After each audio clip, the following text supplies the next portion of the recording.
Now see these three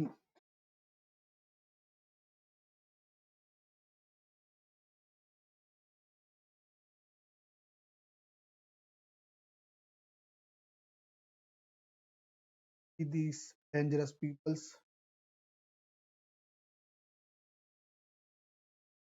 are important for us.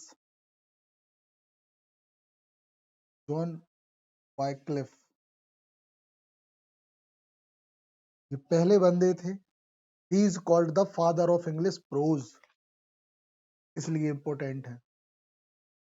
Father of English prose. Father of English literature तो हम चौसर जी को बोल सकते हैं. इनको हमें बोलना पड़ेगा फादर ऑफ इंग्लिश प्रोज. याद रखना. क्या काम किया था? बाइबल को लैटिन से इंग्लिश में ट्रांसलेट किए, जो कि एक बहुत बड़ा काम है. चर्च से जुड़े थे, अथॉरिटी से, है ना. ज्ञानी मानव थे. जॉन गोवर, ना, कन्फेसियो अमेंडिस मेंटिस, याद रखने लायक है. जोफ्री चौसर, बताने की जरूरत नहीं है, एक नया वर्क है. Troilus and Criseyde, Canterbury Tales. Sir William Langland, Piers Plowman और sir Thomas Malory, one of the important. Morte d'Arthur, the first romance in prose में रोमांस को एक्सप्लेन करने वाले फर्स्ट पर्सन. तो शुरुआती टाइम है, इसलिए कोई ना कोई हर चीज शुरुआत में शुरू करेगा. तो ना तो थॉमस मैलोरी को भूलना है, जॉन वाइक्लिफ को. समय के साथ धुंधले जरूर होंगे, लेकिन दिमाग में बिठा लो as possible as you convenience. ठीक. फर्स्ट रोमांस लिखा था, वो भी प्रोज में. इससे पहले रोमांस पोएट्री में एक्सप्लेन होता था. लगता था कि सिर्फ पोएट्री में ही लिखा जा सकता है, लेकिन ऐसा नहीं है. रोमांटिक बातें ऐसे भी लिखी जा सकती. अजीब बात है. ठीक है, हो सकता है. आगे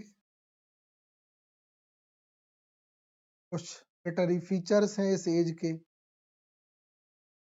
poetry serve as a main genre, poetry main थी. Prose English get a strong foundation, prose stable हो रहा था इस एज में. English language reach a considerable standard तो ओल्ड स्पेलिंग कर. इंग्लिश मजबूत हो रही थी, लेकिन पुरानी स्पेलिंग अभी भी जमी हुई थी. Drama begin the form of history play, morality play. यहाँ से नेट में कई बार क्वेश्चन इन तीनों चीजों. हिस्ट्री प्ले क्या होते हैं, फूड क्या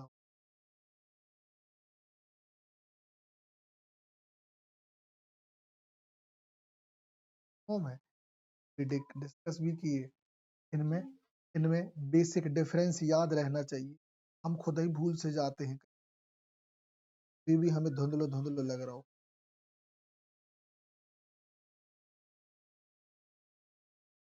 मिस्ट्री प्ले और मोरालिटी प्ले, देखो इनमें क्या होता है. एक में मोरल स्टोरीज होती हैं और एक में सेंट्स की लाइफ बताई जाती है.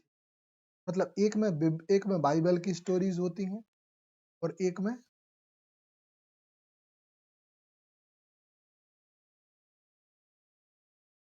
नहीं. सेंट्स की लाइफ मिस्ट्री प्ले में बताई जाती है और मोरालिटी की स्टोरी बाइबल से. अजीब है ये, ऑड है, बट इवन मानना पड़ेगा, है ना. और इंटरल्यूड क्या कहोगी? इंटरल्यूड किस चीज को कहोगे? भाई कच्चू भाई दे दी तफन मिला के।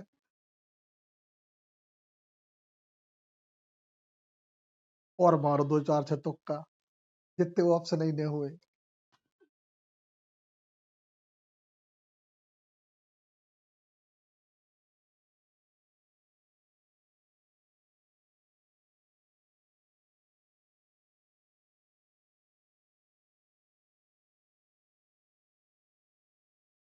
याद रखो, सेंट की लाइफ मिस्टीरियस होती है, दिखता, फिर भी एक बार देख लेना उसमें, धुंधला धुंधला हमें भी इसमें बहुत कंफ्यूजन होता है हमें अभी भी।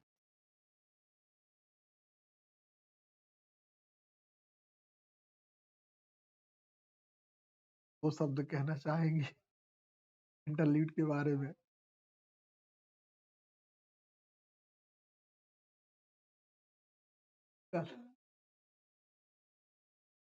ये छोटी छोटी कहानियां होती हैं जो बड़े बड़े प्लेस के बीच में होती,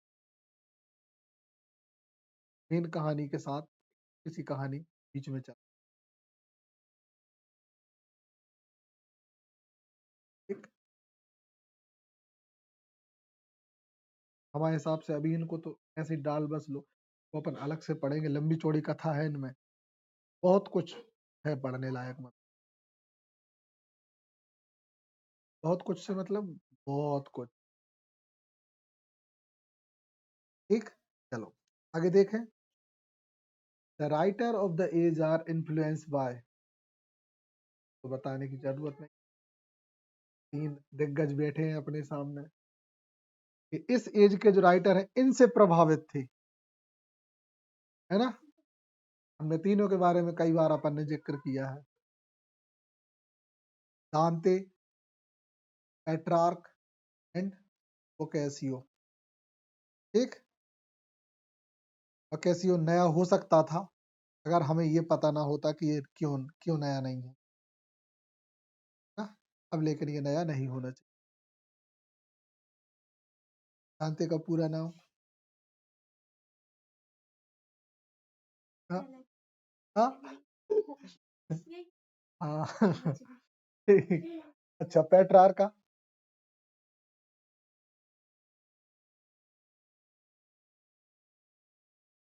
तो मजाक होगा, हम इसी नहीं।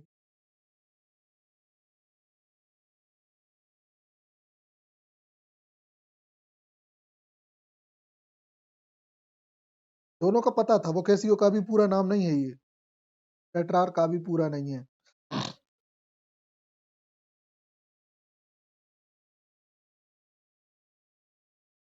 Okay, the last one, love, chivalry, religion are the three main literary subject of this period। खत्म, ज्यादा सोचले नहीं थे, या तो लव पे पोएट्री होती थी, या बहादुरी पे, या धर्म पे। इसके अलावा तीसरा कोई नया नया ना जोनरा था ना चोचला था, शांति से चुपचाप इतने पे ही काम चलता था। ऐसा फील होता है कि जैसे पोएट्री एक खास काम है जो सिर्फ इन चीजों के लिए यूज होगा, बाकी किसी बात को बताने के लिए नहीं। बाकी बात करनी है तो नॉर्मल कर लो, इनको बताना है तो पोएट्री लिखी जाएगी। आजकल तो हर बात लोग पोएट्री में कर सकते करते हैं।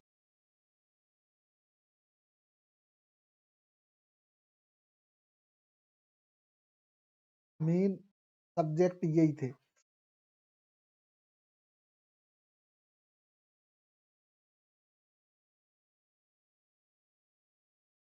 और बची कुछ चीजें और बची हैं। Spirit of romance dominated this age. हाँ, रोमांस स्टार्ट हो रहा था, not for love, love for country and क्या बोलेंगे, ऑनर, है ना, सम्मान के लिए। Use of pentameter 10 syllable in each line begins, pentameter start हुआ था इसी एंड राइम इज इंट्रोड्यूस। देखो, फर्स्ट एज में एंड राइम नहीं होती थी, याद होगा। मिडिल एज में एंड राइम आ गई। अच्छा, मतलब तुक बनने लगा। पहले पोयम समाप्त कहाँ हुई कर देते, बाद में और लगा होगा अरे यार अंत तो अच्छा करो कम से। हाँ, मिडिल का अब तक तुम आसान नानी।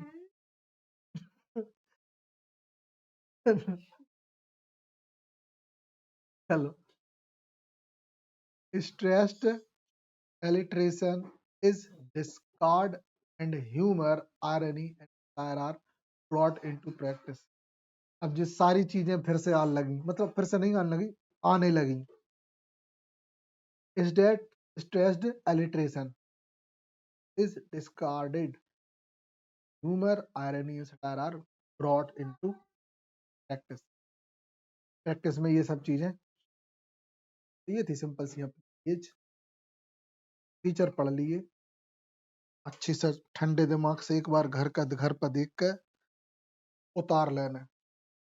एक एज को याद करने के लिए जरूरी होता है कि हम दूसरी एज से कंपेयर करते जाए। ये तुम्हें करना है घर, तब वही याद रहे, नहीं तो तब के पार्ट पीछे सब अभी नहीं बन जा रही हैं। कर कोशिश करेंगे आज वीडियोस।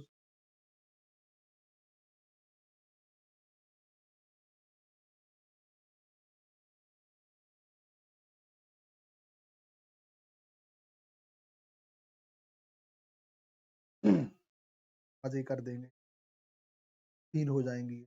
ठीक, चलो आज अब बारी आती है थर्ड नंबर की, है ना, जो कि सबसे लंबा पीरियड है। और धीरे धीरे एडवांसमेंट बढ़ेगी। देखो, फर्स्ट एज थी ओल्ड ओल्ड लिटरेचर वाली, एंग्लो सैक्सन।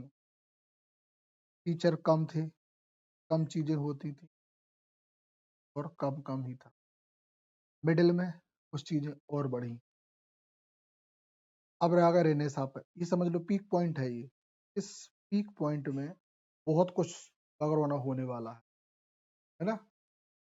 कैसे समझना, देखो इस ग्राफ से समझो। थोड़ा सा उठा, तब थोड़ा सा उठा, फिर इसके बाद, अब इसके बाद रहा साइलेंस, लगभग 100 year.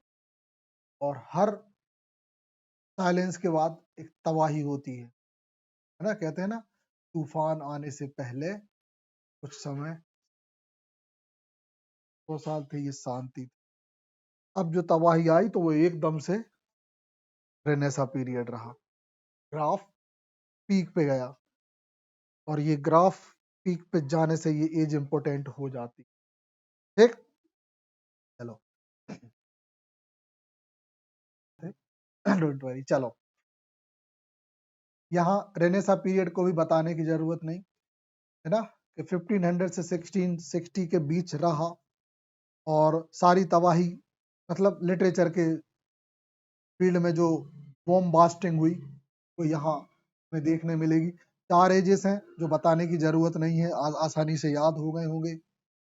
Elizabethan, Jacobean, Caroline and Commonwealth. हर एज का अपना कैरेक्टरिस्टिक्स है। आओ सबसे पहले अपन घुसे Elizabethan age. Is after Queen Elizabeth first who ride over England from 1558 to 03। This is called the golden age of English literature. The first major point of this is called golden age of English literature। पहले ही बोला हमने कि literature peak पे जाएगा। अपनी peak ऐसे ही हासिल नहीं होती। जैसे हम इंडिया की बात करें, गोल्डन एज कौन से समय को बोला जाता है इंडियन हिस्ट्री का? ये कर दिए ना, और कई बार अपन ने ऊपर बात करी है।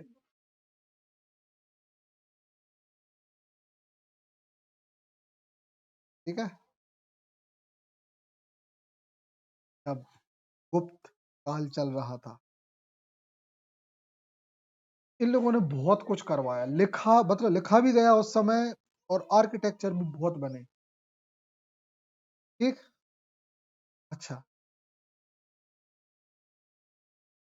इंटरेस्टिंग बात ये है कि हम लोग का जो गुप्ता पीरियड था ना, इससे बहुत पहले का है।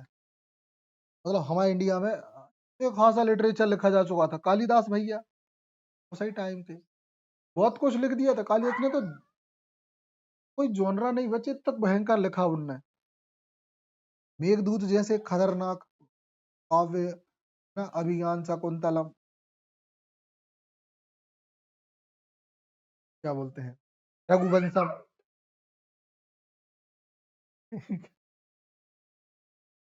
युद्ध। ठीक है, चलो। तो हाँ, ठीक है। Important fact which influenced the literature of this period with the accession of Queen Elizabeth I. अच्छा, Queen Elizabeth I, dynastic problem or the political trouble come to an end. Religious and social stability brought about national prosperity. इनसे पहले जो queen थी, I think queen Mary थी, जो sorry king थे, ऐसे confirm नहीं हो रहा, तो वो, हाँ यार, क्या बोलते, कोई किंग थे, तो थोड़ा विवाद था, ऐसा विवाद था कि जो किंग थे ना, उनकी वाइफ और ये सब कुछ मिलकर नाटक चल रहा था, एक याद नहीं आ रहा अभी मुझे, तो इस वजह से पूरा राज्य खतरे में आ गया था। तो ये फर्स्ट लेडी बनी, है ना, जो प्रॉपर तरीके से जिनने ताज पहना, है ना। इसके बाद सबसे पहले तो उन्होंने पॉलिटिकल इश्यूज को सॉल्व किया, जितने लड़ाई झगड़े थे उनको शांत किए, और जो विवाद जिन चीजों पे था, religious reform inspire religious toll.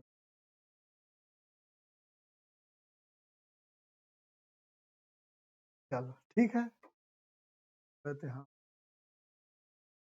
धार्मिक सहिष्णुता और सामाजिकता की वजह से इनने, मतलब से इंस्पायर होकर इनने धार्मिक सुधार करवाए। ठीक।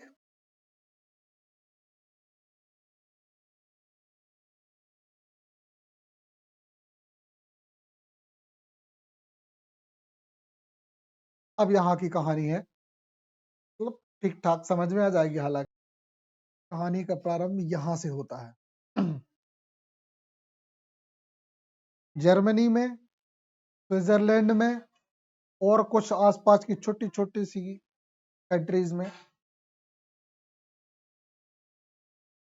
एक चीज चलने लगी थी, एक बात चलने लगी थी, एक मूवमेंट चलने लगा था उस अथॉरिटी के खिलाफ जो इससे पहले एग्जिस्ट करती थी, रिलीजियस फॉर्मेट में, जैसे धर्म। तो नियम कानून हर चीज में सर्वे सर्वा किसको माना जाता था? धर्म को। और धार्मिक नेता ही ग्रेट पर्सनैलिटी माने जाते थे। तो होना क्या था, पोप उस समय जो कि सबसे बड़ी रिलीजियस अथॉरिटी होते थे, और बड़े बड़े लोगों को इनकी बात माननी पड़ती थी, क्योंकि ये लोग मनवाते थे। और लोग भी मूर्ख हमेशा से रहे हैं कि लगे पड़े रहते हैं, भगवान मुझे बचा लो, और किसी ने ऐसे ऐसे उसे उसे कर दिया, हाँ हाँ हाँ, और धोखे से उसका काम सही हो गया, तो बस। तो पोप ऐसे बड़े हुए, मतलब लोगों की मजबूरी का हर एक रिलीजियस गुरु ने फायदा उठाया, मतलब मैक्सिमम ने, हर एक का नहीं कहेंगे। तो ऐसा हुआ। तो इंग्लैंड में भी कैथोलिक्स पावर में थे। हमने पहले ही बताया कि बहुत पैसा था इनके पास, बहुत सोना चांदी इकट्ठा किया, बहुत, मतलब पैसे इकट्ठा करने के ऐसे ऐसे तरीके इन्हें निकाल लिए कि क्या बता दें। एक तो अपन ने एग्जाम्पल वही देखा, पाप करो और पैसे दे जाओ, पाप से फ्री। लोग जाकर मर्डर कर करके आ रहे, चोरी कर करके आ रहे, तो पाप मुक्त हो जा रहा है। आज भी जो ही करा था बहुत लोग कांड करके आए थे, मंदिरों में दान दे लगाते हैं।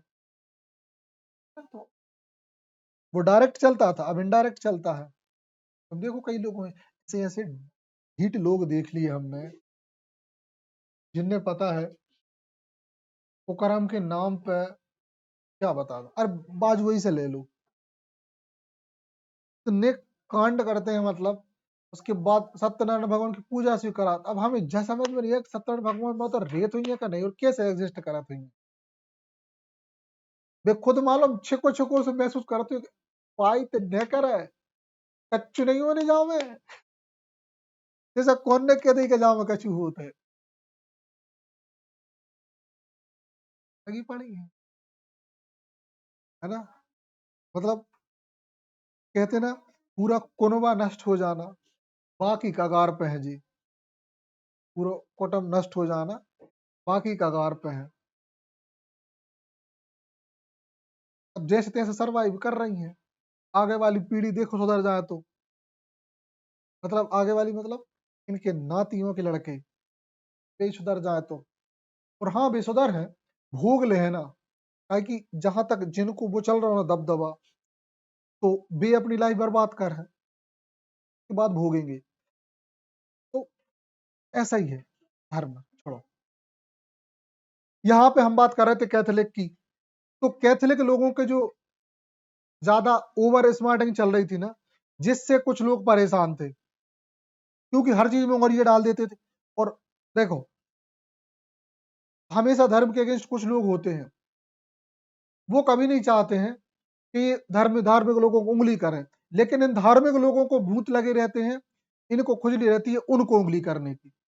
और जो उनको कर दिए, जिनमें मार्टिन लूथर किंग है ना, जो इंग्ली और कैल्विन जो ये स्विट्जरलैंड के थे, इन लोगों को उंगली करी होगी इन पोप लोगों ने, इन लोगों ने कि तुम बीच में ना रहो। फिर ये लोग बिल्कुल अगेंस्ट हो गए, और जिनने मालूम प्रोटेस्टेंट मूवमेंट शुरू किया, बोले हम प्रोटेस्ट करेंगे तुम्हारी इस बात का, घंटा तुम्हारी नहीं मारने वाले। मतलब एक सीधा साधा आदमी कुछ नहीं करना चाहता, तो उसको ये ऐसे जो ढीठ होते हैं ना, ये उकसा देते हैं। तो इनको उकसा दिया। अच्छा, यहाँ ये लोग शुरू हो गए, जर्मनी में ये हो गए, यहाँ स्विट्जरलैंड में ये हो गए, और इंग्लैंड में हेनरी द एट्थ, ये मजबूरी में हुआ। पहला शादी, शादी मतलब सिंपल समझ में आ रहा, शादी करना चाह रहा था, है ना। एन, क्या नाम है इसका, एन बॉलिन से। और इससे ये मतलब ये इससे मतलब क्या बोलते हैं, इससे डिवोर्स चाह रहा था फर्स्ट वाइफ से। इस डिवोर्स को ही अप्रूव नहीं कर रहे थे। क्यों नहीं कर रहे होंगे? क्योंकि होगी वो मतलब कैथोलिक ही थी, और किंग लोगों की 10 शादियां होती थी, ये पीछा नहीं छोड़ रहे। बस भैया जी ने उनके ऑर्डर ही मान वो छोड़ दो, हम तुम्हारी बातें ही नहीं सुनते, हो गया अगेंस्ट। तो धीरे धीरे हर कहीं थोड़ा थोड़ा लोग जग गए। तो यही वजह रही कि ये नाटक हुआ। अच्छा, इस नाटक के दौरान इंग्लैंड में भी सिविल वॉर छिड़ गया, bloody civil war. Civil war क्यों छिड़ा वो, इंग्लैंड में क्यों छिड़ा?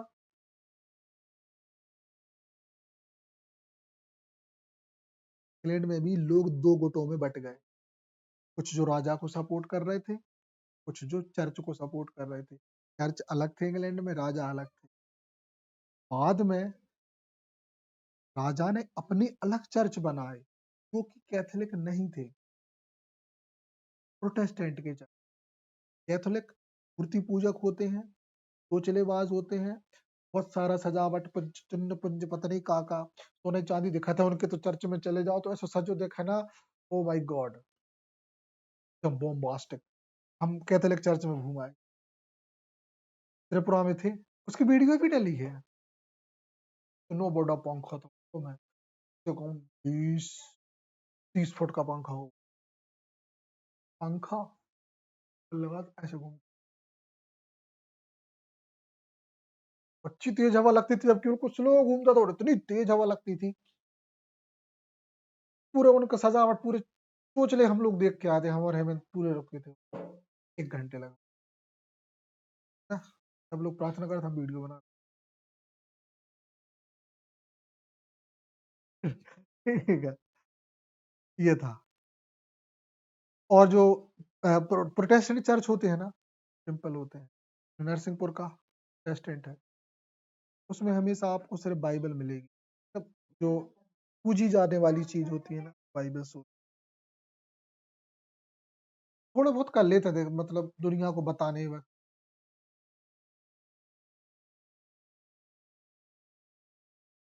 हाँ, के ज्ञान को मानते हैं, इसलिए इन लोगों को घर में भी जाते तो हमें चोचले नहीं मिलेंगे, कभी नहीं मिलते। कैथोलिक तो बहुत सजे सजाए मिले, उनके नाम भी प्योर शुद्ध बिल्कुल मालूम, बिल्कुल अंग्रेजी नाम मिल है, बिल्कुल मिल है। जबकि ये लोग नाम तो मिलेंगे, बट बहुत दबे दबे रहते हैं इंडिया में। आज लेकिन प्रोटेस्टेंट ही है इंग्लैंड में। इंग्लैंड प्रोटेस्टेंट बहुल कंट्री है, इसलिए वहाँ चर्च कम मिलेंगे। लेकिन इटली, रोम, वेटिकन सिटी आप चले जाओ, इटली में रोम में ही चले जाओ, कैथोलिक खतरनाक, मतलब इतना समझ लो।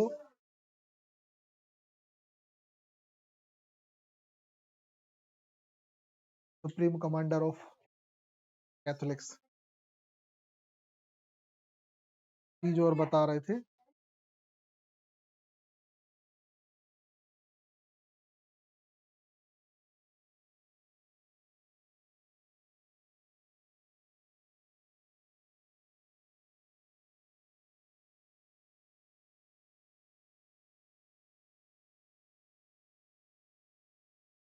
बिल्कुल ऐसे समझ लो कि हमारे इंडिया में जो रिलीजन है ना, उसका बाप है ये। इतने चोचले हैं इसमें, बहुत चोचलेबाज वो है।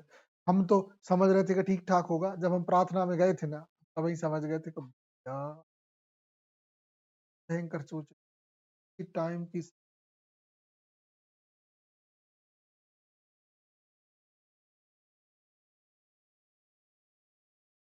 जबकि ये प्रोटेस्टेंट नहीं होते, ये लोग प्रेयर्स में विश्वास करते हैं, लेकिन अपने आप को कहते कुछ नहीं है ये, बस बिलीवर्स बोलते हैं। लेकिन आइडियोलॉजी समझ में आता है ना कि ये लोग प्रोटेस्टेंट के ज्यादा पास हैं ना, इसलिए तो आप कभी उनके घर पे जाके देखना, कभी मौका बनेगा तो उनके घर में एक फोटो नहीं मिलेगी, एक भी फोटो नहीं मिलेगी, सोचो। हाँ, अलमारी में बाजू में तुमको बाइबल ढेर सारी मिल जाएगी, फोटो एक नहीं।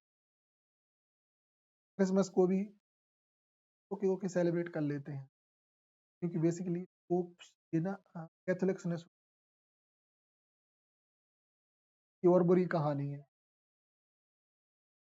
कैथोलिक सुप्रीम अथॉरिटी पोप्स कहलाते हैं। ठीक, ये था। आगे देख लें।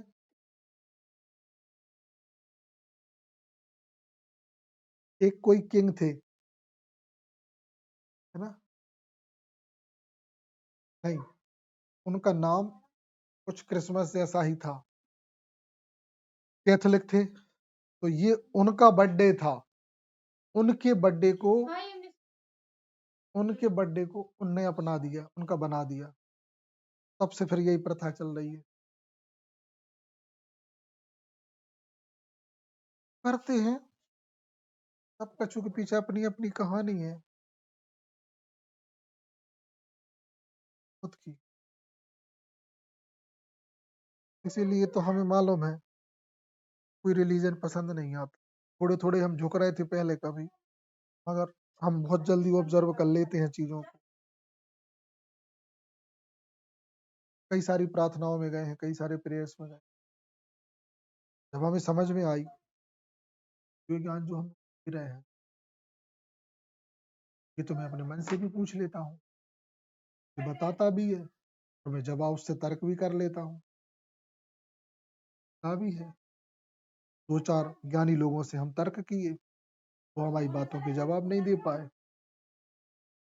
उनने बातों को घुमा दिया, हम तुरंत समझ गए। जब आप हमारी बातों का एग्जैक्ट आंसर नहीं दे रहे, घुमा दिया, आपकी हार स्वीकार है हमें।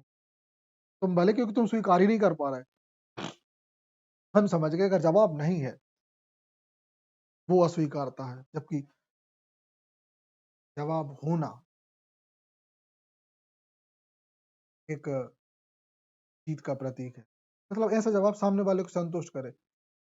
फॉर एग्जाम्पल, हम तुमसे अगर कुछ कह रहे हैं तो तुम दबाव में नहीं, एक्सेप्ट कर रहे हो तर्क से। ऐसी सारी चीजें हैं। ठीक, अब देख लें आगे। चलो देखें, ज्योग्राफी की फील्ड में और ज्योतिष की फील्ड में, मतलब सॉरी वो एस्ट्रोनॉमिकल, हाँ ज्योतिष की फील्ड में बहुत सारी डिस्कवरीज हो रही थी। ज्योतिष मतलब, अरे वो यार नक्षत्र तारे वाली, तो उसमें बहुत कुछ हो रहा था, बहुत सारी एडवांसमेंट थी। वही हमने तुम्हें बताए, कॉपरनिकस, गैलीलियो, है ना कॉपरनिकस चालू वही है निकले मानो। मतलब अच्छा किया उस बंदे ने। ज्ञान होना और ज्ञान को बचाए रखना, ये काबिलियत होनी चाहिए, है ना। मतलब उसने खुद को बचा के बहुत कुछ किया। अगली चीज, रेनेसा को इंग्लैंड ने बहुत ताकत से फील किया। ये आया कहां से था? ग्रीक और रोम से। बेसिकली ये रेनेसा का जो शुरुआत हुई थी वो इटली में हुई थी। Italy is the central point. पता ही है इटली कहाँ? अरे ये तो है रोमन्स का। हम तो मतलब जियोग्राफिकली बता रहे तुम्हें। कहाँ जर्मनी? ग्रीक नहीं, जर्मनी में नहीं। रोम ज्यादातर ज्ञान का सेंटर हुआ करता था। अच्छा, रोम में ज्ञानी लोग भी वाकई में हुए, भले वो कैथोलिक का सेंटर जरूर था, ज्ञानी भी थे। ज्ञानी ऐसे थे कि बहुत वेल्दी लोग थे, तो सोचने का मौका मिलता था इनको। और मालूम है, अथॉरिटेटिव लोग थे, मतलब सोचते थे, ताकत से सोचते थे, मजाक में नहीं सोचते। बहुत अच्छा। ये सुकरात, प्लेटो, अरस्तु, ये लोग रोमन्स, मतलब ये सॉरी ग्रीक। और ये लोग जो रोम के थे, इनमें भी बहुत सारे हैं, कुछ नाम याद नहीं आ, यही अपने पेट्रार्क, ओकेशियो, है ना, जानते, बहुत खतरनाक सोचते थे। फिर सब रोमन्स थे। फिर हाँ, एरास्मस, एक फेमस पर्सनालिटी, हमें याद नहीं आ रहा अभी, लेकिन बहुत फेमस पर्सनालिटी है ना। इसको पढ़ेंगे अपन, काफी फेमस है। ये इंग्लैंड पहुंचा किसके साथ? अपने मित्र जॉन कोलेट, है ना, उनके साथ। ठीक है, और इनने बताया, मतलब लोगों को बताया, humanism and other ideal of Renaissance, और दुनिया को एक अच्छाई का रास्ता बताया। फेमस है ये बहुत, हमें याद नहीं आ रहा अभी, पढ़ा है इसको, इसी में है ना। इससे ज्यादा ये फेमस है इरेस्मस। ठीक, फिर next, the social life of England was marked by strong nation, मतलब वहां के सामाजिक लोगों में ये भावनाएं आई, देश प्रेम की भावना, मानवता की, स्वतंत्र धार्मिक विचार, है ना, और वैज्ञानिक उत्सुकता, सामाजिक तथ्य, और इंटेलेक्चुअल प्रोग्रेस, और अनलिमिटेड इंथुजियाज्म। मतलब ऐसे समझ लो कि इंग्लैंड भर गया था खुद में। इंग्लैंड ने कहा था अब तो तरक्की चाहिए। अच्छे लोग भी थे, बुरे लोग भी थे, लेकिन हर किसी को तरक्की चाहिए थी। हर किसी को तरक्की, देश को भी आगे ले जाना था। कहने का मतलब सारे इमोशन ताकत के साथ बढ़ रहे थे, ऐसे जैसे इंग्लैंड किसी नींद से जाग गया हो।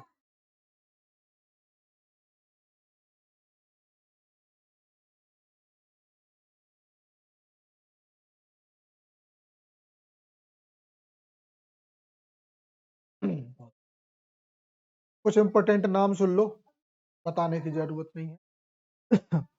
थॉमस मोर, है ना, famous for her work, his work. हाँ, ये वो नहीं है, कह रही वो 7 अलग है, वो 7 अलग है जिन्हें हम विट के नाम से जान। ये थॉमस मूर है, सम्मान से आप इनको थॉमस, सर थॉमस मूर कह सकते हो, या फिर सेंट थॉमस मूर भी कह सकते हो, संत थॉमस मूर। ये संत बन गए थे। इन्हें लिखा यूटोपिया और kingdom of nowhere. Nowhere man, nowhere kingdom, एक ऐसा साम्राज्य जो कहीं नहीं होता। The book was originally written in Latin in 1560। Same question NET में हमने फेस किया था, यही वाला, और सच बताए तो धोखे से सही कराए थे। जानकारी इसने घर आके पढ़ा था तो दिमाग खराब हो गया था, सही कराया, लेकिन लैटिन में लिखा था ये यूटोपिया को, है ना, जबकि इंग्लिश इंग्लैंड में थे ये और लैटिन में लिख रहे हैं 1560। हाँ,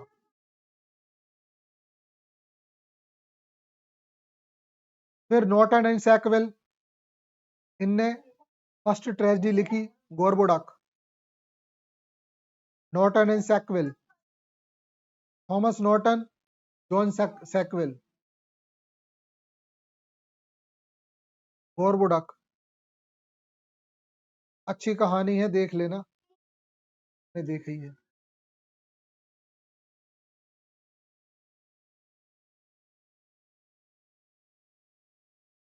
ये राइटर्स हैं, हाँ, हम कहते रहे थॉमस नॉर्टन और जॉन सैकवेल।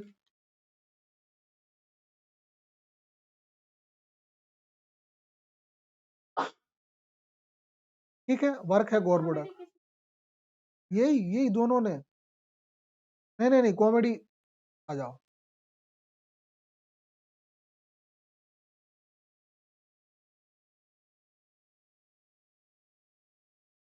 कॉमेडी मिलेगी। हाँ, तो नहीं लिखी है यार, चलो हम ऐसे ही बता दे रहे हैं। कॉमेडी लिखी थी, उसका नाम है, हाँ ये तो है, दे दी है, दी है, दी है,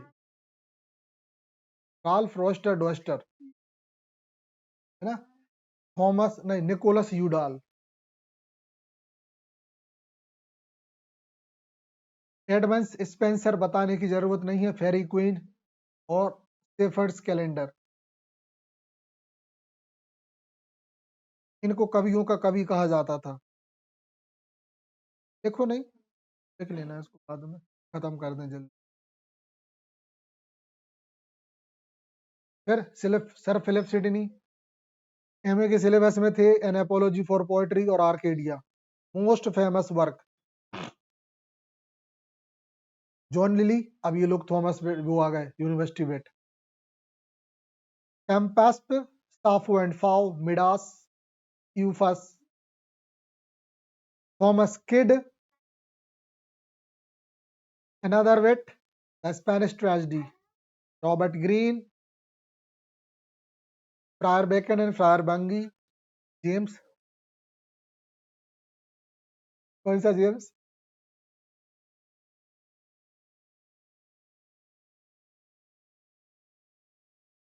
George Peele, David Bethsabe and arraignment of Paris. ठीक, ये ट्रिक दे दी है इनकी, एमजीएन और एलपीजी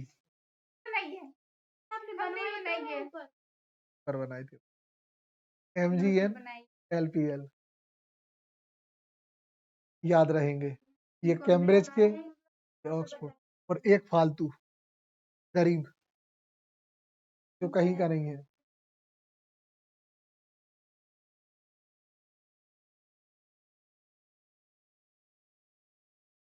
देखो, 1 2 3 4 5 6 7,